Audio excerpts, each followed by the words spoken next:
Halo Sobat Transnation, kita kembali lagi di channel Transnation. Hari ini kita akan melanjutkan mengenai hubungan dengan saham yang sebelumnya bahas mengenai apa sih sebenarnya saham itu. Jadi kalau teman-teman yang belum nonton, bisa nonton yang sudah dibikin sebelumnya untuk bisa ngerti basic-basic mengenai apa sih sebenarnya IPO gitu kan.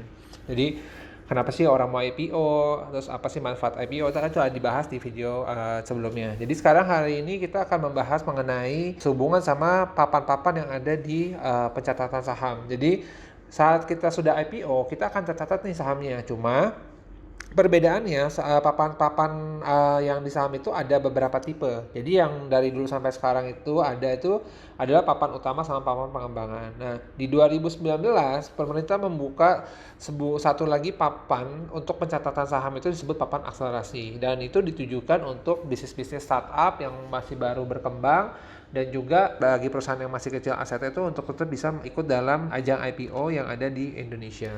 Jadi perbedaannya apa sih yang ada di masing-masing papan itu? Nah, yang pertama dari sisi badan hukum, untuk ketiganya itu sama, semua harus berbadan hukum perseroan terbatas. Jadi nggak bisa CV, nggak bisa UD, apalagi itu kalau UD itu nggak ada bukan badan hukum, itu biasanya cuma secara penambahan aja, tetapi itu sebenarnya secara hitungannya itu adalah pribadi. Terus abis itu dari sisi masa operasional atau pembukuan pendapatan usahanya tuh kalau utama itu biasa harus lebih besar dari 3 tahun, jadi harus lebih dari 3 tahun. Kalau papan pengembangan itu lebih dari setahun, dan kalau akselerasi itu biasanya itu dari beberapa bulan itu sudah bisa kayak 6 bulan, 7 bulan itu udah bisa dihitung sebagai saham yang mau IPO. Terus mengenai laba, nah perusahaan yang untuk masuk papan utama syaratnya labanya harus profit di 1 tahun terakhir. Terus kalau yang papan pengembang itu boleh rugi tapi punya proyeksi tahun berikutnya harus bisa untung. Kalau yang di akselerasi itu biasanya sih cenderung rugi karena kan basisnya baru berkembang, tapi dia harus membuat proyeksi itu sampai 6 tahun ke depan itu udah harus bisa profit. Itu kurang lebih syaratnya. Terus dari sisi laporan keuangan yang diaudit itu, kalau dari perusahaan yang masuk papan utama itu minimal 3 tahun diaudit. Terus kalau yang masuk papan pengembang itu biasanya 1 tahun audit.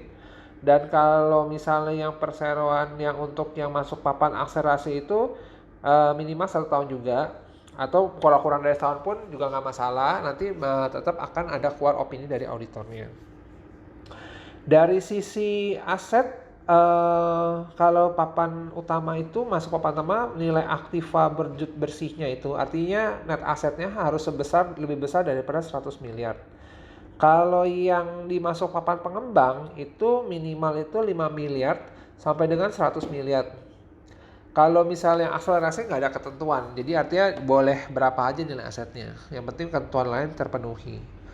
Lalu untuk jumlah pemegang saham itu kalau dari sisi yang papan utama itu harus ada kurang lebih besar dari 1.000 pemegang saham. Kalau yang si papan pengembang itu minimal 500 pemegang saham. Kalau yang akselerasi minimal 300 pemegang saham. Nah, kurang lebih kayak gitu. Terus kalau dari sisi biayanya, nah ini biaya ini cukup penting nih. Kalau biaya itu beberapa yang kita lihat, kalau untuk papan utama papan pengembang itu biaya pendaftarannya 25 juta, sedangkan papan akselerasi 10 juta. Lalu ada biaya pencatatan awal tuh 1 juta per miliar dari kapasitas pasar. Jadi kalau misalnya 1 miliar berarti ada biaya 1 juta. Papan pengembang juga sama. Kalau papan akselerasi itu 25 juta fix, jadi artinya 25 juta udah bayar. Jadi kalau misalnya papan utama papan pengembang misalnya 100 miliar berarti harus ada duit 100 juta. Terus biaya pencatatan awal itu minimal tuh 25 juta, maksimal tuh 250 juta untuk papan utama sama kalau pengembangnya 150 juta, kalau akselerasi nggak ada. Terus biaya pencatatan tahunan tuh 500.000 per miliar, berarti nilainya itu kita setiap tahun harus bayar kalau misalnya ada 100 miliar yang dari kapitalisasi pasar, kita harus bayar tuh berarti 50 juta berarti.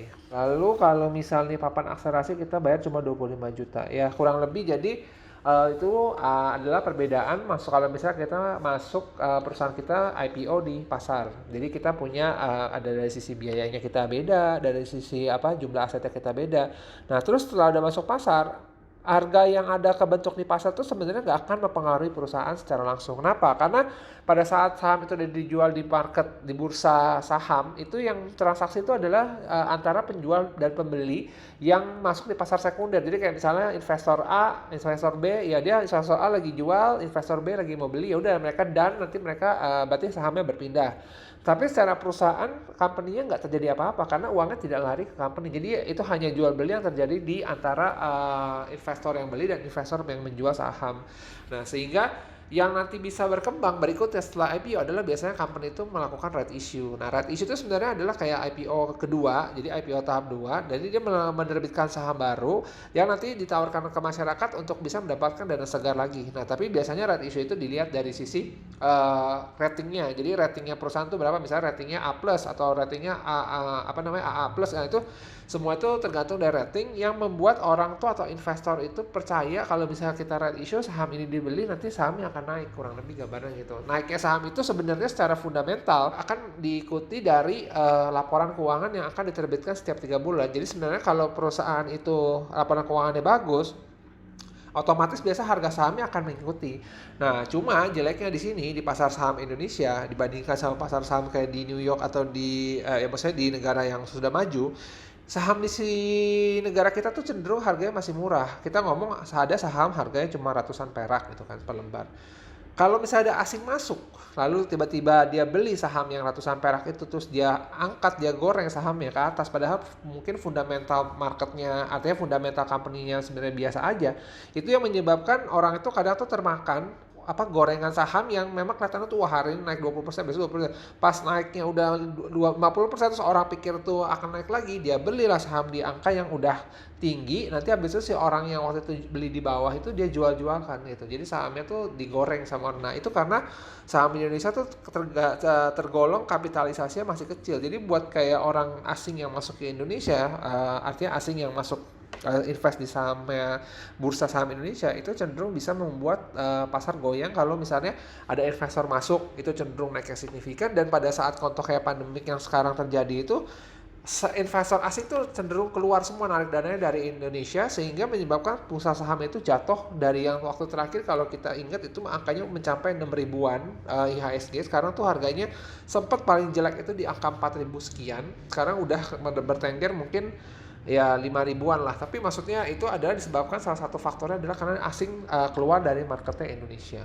Nah, itu yang jadi mesti pegangan buat teman-teman dari sisi yang mau perusahaan yang mau IPO, dan juga nanti yang teman-teman kalau emang tertarik buat investasi di saham.